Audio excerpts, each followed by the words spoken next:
Alright, so I figured I would put together a thorough video on just kind of getting set up with Guitar Pro, using it for the classes here at Rose City Guitar Company, and just learning some of the basic functionality for using it for practice. It's a very thorough piece of software, so you'll find pretty quickly it can be very overwhelming with all the different functions available to you. If you're using it for composition, that's a whole nother thing, but I'm just going to kind of show you only how to use it as a practice tool. First things first, let me share my screen. You should have gotten an email from me directly from the Guitar Pro website. We have a partnership with them where all students get a 50% discount. If you do not see it in your inbox, make sure to check your spam or your promotions folder. That's often where it ends up, unfortunately. And if you still don't see it, just shoot me a message and I can log back into my account and send you a discount code. Otherwise, if you follow the link to that, it'll bring you to this website. This is what it looks like, Guitar Pro. The latest version is Guitar Pro 8, but any version will be fine. You can download directly from this website. Now once you download, I already have it downloaded, so I'm just going to pull it up on my computer here. You could search for Guitar Pro, pull it up. Again, I have Guitar Pro 7.5 on here, but any version will work. When you open it up, it's going to look like this. Actually, if it's your first time opening it up, it'll be blank. It'll have this. It won't have any songs available to you just yet. However, it may show you something called My Songbook, which is like a subscription service that it offers. I wouldn't suggest buying it, only because there's so many free resources for you to learn songs on your own. And honestly, the catalog is not even that expansive. It only has, you know, a couple like classic songs, but not everything. So when you open it up and all you see is blank, don't panic. I'm going to show you where you can find Guitar Pro files. First of all, if you are on Discord, so you should have gotten an email from me with all of the links to various things, including Guitar Pro, and then Discord. So this is the Discord chat room. We use this in the class to ask questions, but also to find resources. So if you will see on my screen here on the left-hand side, I have all these different chat rooms. Right now, I'm in the Rhythm Bootcamp. But if you went to, like, let's say Rockin' and Rollin', you'd click in there. This is going to be sort of the hub for all of the classrooms. Let's say you were joining in Rhythm Bootcamp. In order to find the resources, you're going to click up top here in the pinned messages. It might look a little bit different if you're using your phone, but I do suggest doing a lot of this stuff from the computer instead. It's just much easier to navigate. Once you're at the pinned messages, you'll see in every folder, I'm going to have the Dropbox folder. So you'll click on that. And then once you're in there, you will see everything that's in this current months of information. We've got PDFs. The thing you're going to be looking for is the .gp file. So GP stands for Guitar Pro. So for instance, if I'm downloading this file here, .gp, when I click on it, you'll see you can't preview it. Don't panic again. Like, what you want to do is download it. It can't really be previewed unless you have the software. So I'll click download like so. And then when I open it up, here it is, fresh in Guitar Pro. If you need to be able to see more of the screen, it kind of depends if you're using a trackpad. Like if you're on a Mac or you have a touchpad, then you're just gonna like kind of grab at the screen and pull it out as if you would with anything else to like see more of the screen. If you're using a mouse and a keyboard, then I just press Control and then I use the mouse wheel to expand the page like so I can see more of it. So yeah, now couple things I want to go over straight away. First of all, when you open a guitar profile, sometimes you might not see the guitar straight away, or like let's say you're a bass student here and you're not seeing the bass part and you want to be able to toggle between those. The very first thing I want to talk about, it's up here in the top left hand corner. You can also press F8 on your keyboard, and this brings up what's called the global view. So the global view, you're seeing it here on the bottom of my screen. It's going to have like track number 1 is steel guitar, track number 2 is bass. Sometimes if you're looking at a different song, it might even have drums and multiple guitar parts. So you need to be able to find this area so you can switch between different instruments.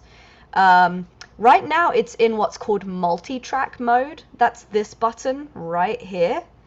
If I click that, it's going to make it so we're only seeing one instrument, which is often how most files will look when you open them. I just have it in multi-track mode for that particular class because there are a combination of bass and guitar students. So yeah, that if I click it again, brings both bass at the bottom here and guitar up. But if I go like this, now we're just seeing guitar. Whereas if I wanted to see just bass by itself, I have to come down to this instrument track, click on electric bass, and now all we're seeing is bass guitar. So I can separate them like so. Another thing to mention are like some of these buttons down here, which I'm gonna have to change my view a little bit. Zoom's cutting off some of my screen.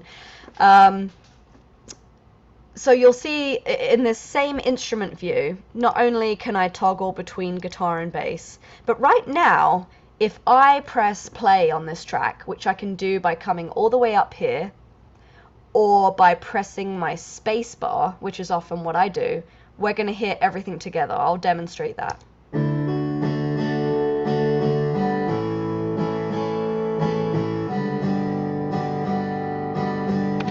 Etc. So we were actually hearing guitar and bass playing together.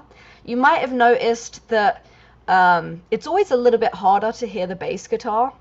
So if you're a bass student or you're a guitar student just trying to understand the bass part and how it interacts with the guitar, it can be really helpful to come in here and isolate a certain instrument. So the solo mode, if I click solo for bass guitar, now when we press play, all we're going to hear is bass.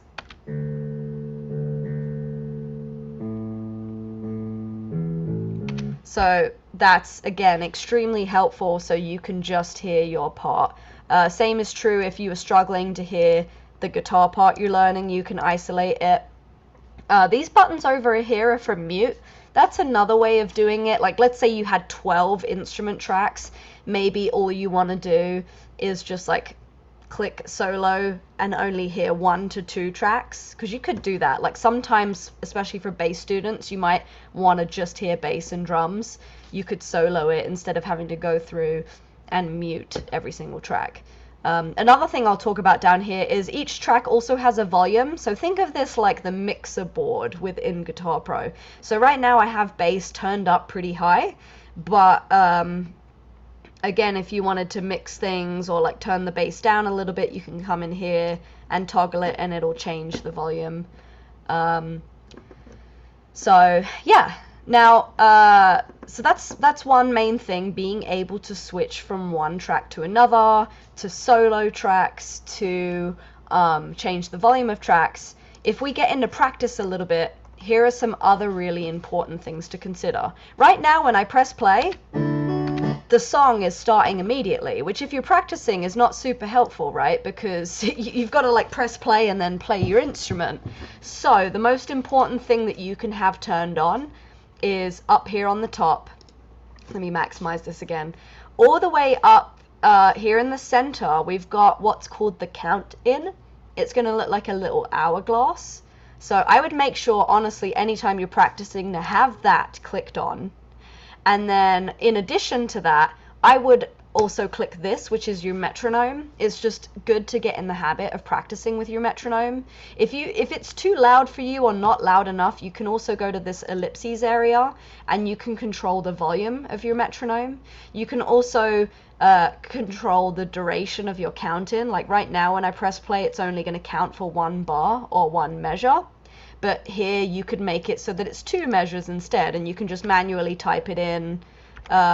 You could also, I'm going to talk about looping in a little bit. If you click this and you create a loop, instead of just like starting the loop over straight away. It'll do a count in every time the loop goes. So I can demonstrate that real quick.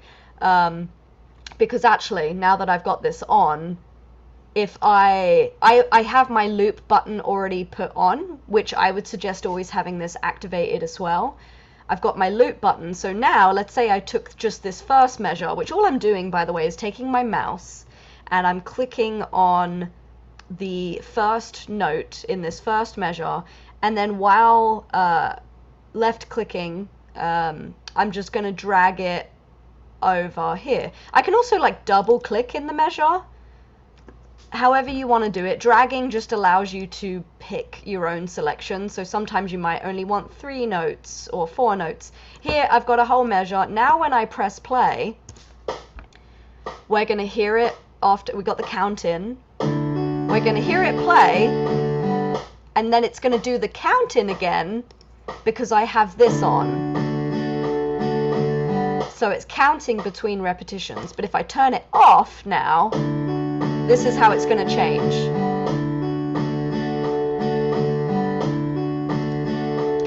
Another thing to consider is we're actually not hearing this song at full speed right now because I have this button selected. So this is probably one of the final most important buttons I want to talk about.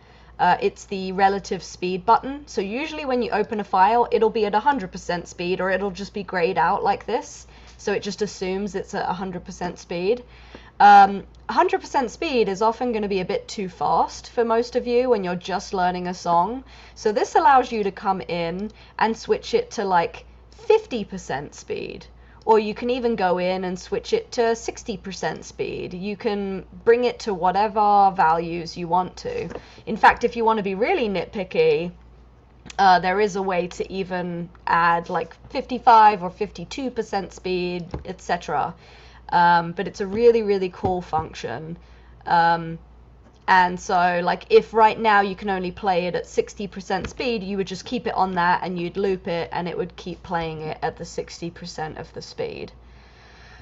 However, one more cool thing I want to discuss with this speed section is what's called the speed builder. So if you have been working on a song for a while and you just want to practice getting gradually faster and faster at it, you can go over into this section and you can go to the custom values area. And then right now it's set to relative speed, which means it's just going to stay at 60% every time it repeats.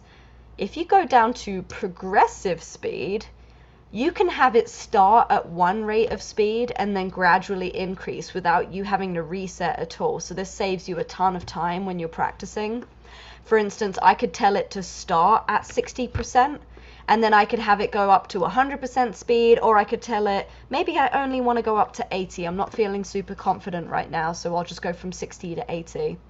And then down here, you get to put your steps as far as like, do you want it to get 10% faster when it goes up, or do you want it 5%?